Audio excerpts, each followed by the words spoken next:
Hi friends, welcome to Anto Rubina Vlogs. Happy Women's Day to all. அனைவருக்கும் பெண்கள் தின நல்வாழ்த்துக்கள். இன்றைக்கி நம்ம வீட்டில் என்ன சாப்பாடுன்னு பார்த்தீங்கன்னா உமன்ஸ் டே ஸ்பெஷலாக ஒயிட் குஸ்கா என்னோடய ஹஸ்பண்ட் சமைச்சு தரேன்னு சொல்லியிருக்காங்க. எப்படி சமைக்கிறாங்கன்னு பார்க்கலாம். ஒயிட் குஸ்காவுக்கு முட்டை கிரேவி, முட்டை வெந்துட்டுருக்குது.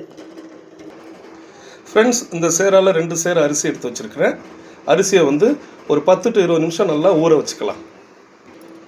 வீட்டரிசி, சாப்பாடு அரிசி தான். நமக்கு ஒயிட் குஸ்கா செய்கிறதுக்கு தேவையான பட்டை வகைகள் இங்கே இருக்குது பாருங்கள்.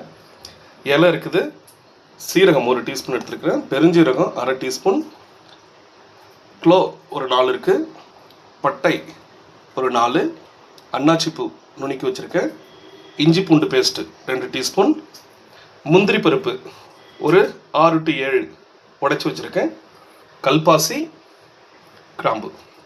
இது எல்லாத்தையும் நம்ம சேர்த்துக்கிட்டு நம்ம ஒயிட் குஸ்காவை ஆரம்பிச்சிடலாம்.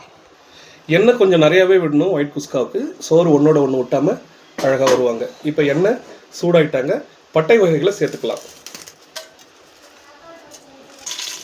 பட்டை வகைகளை உள்ளே போட்டுக்கிட்டாச்சு. நான் ஒரே ஒரு பச்சை மிளகா தான் ஆட் பண்ணியிருக்கேன், காரம் கொஞ்சம் கம்மியாக இருக்கணும் குழந்தைங்களுக்காண்டி.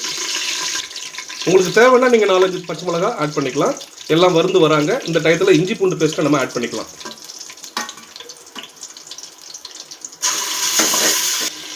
இஞ்சி பூண்டோடைய வாசம் போயிடுச்சு. இப்போ நம்ம தண்ணி ஆட் பண்ணிக்கலாம்.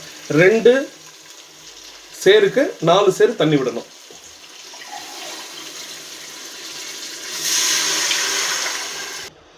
தேவையான அளவு கல் உப்பு போட்டுக்கலாம். இது ரொம்ப ரொம்ப சிம்பிள். ஈவன் பேச்சுலர்ஸ் கூட வீட்டில் பட்டுன்னு டக்குன்னு செஞ்சுக்கலாம். இது ஒரு சிம்பிளான ரெசிபி. குஸ்காவுக்கு தண்ணி நல்லா கொதிச்சு வர்றேன். இந்த டயத்தில் நம்ம அரிசியை ஆட் பண்ணிக்கலாம். இப்போ நம்ம ஒயிட் குஸ்காவுக்கு காம்பினேஷன் பார்த்தீங்கன்னாக்கா முட்டை கிரேவி. ஆல்ரெடி 20 மினிட்ஸ் அரிசி ஊறிடுச்சு. அரிசியை உள்ளிட்டாச்சு. குக்கரை மூடி ஒரு 3 விசில் போட்டால் போதுங்க, நமக்கு குஸ்கா ரெடி ஆகிடும். 3 விசில் விட்டாச்சு, ப்ரெஷர் அடங்கிடுச்சு. இப்போ நம்ம ஓப்பன் பண்ணி பார்த்துக்கலாம். இதுதான் ஃப்ரெண்ட்ஸ் ஒயிட் குஸ்கா. எவ்வளோ உதிரி உதிரியாக இருக்காங்க பாருங்கள்.